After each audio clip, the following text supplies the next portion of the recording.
Hi friends, నా పేరు నిర్మల. నేను నంద్యాల శ్రీనివాస్ సెంటర్ బాలాజీ కాంప్లెక్స్లో ఇల్లు రెంట్కి తీసుకొని ఉంటున్నాను. నాకు పేరెంట్స్ లేరు. నా భర్త పేరు Madhumalleshwar Reddy, CA of police, Kadapa. ముగ్గురు రౌడీలను తీసుకొని వచ్చి డోర్స్ పగలగొట్టి నా ఇద్దరు పిల్లల్ని కిడ్నాప్ చేశాడు. డివోర్స్ మీద సైన్ చేయకపోతే చంపుతానని బెదిరించాడు. నేను 1 టౌన్ సిఐ సార్ గారికి కేసు కట్టమని అడిగాను. నా భర్త జాబ్ పోతుందని మీరు రోడ్డున పడతారా అని అన్నాడు.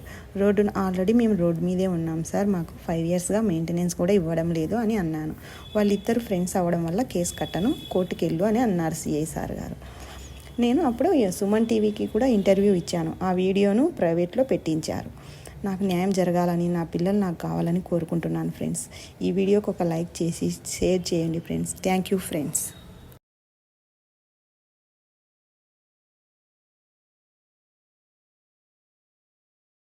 హాయ్ ఫ్రెండ్స్, నా పేరు నిర్మల. నేను నంద్యాల శ్రీనివాస్ సెంటర్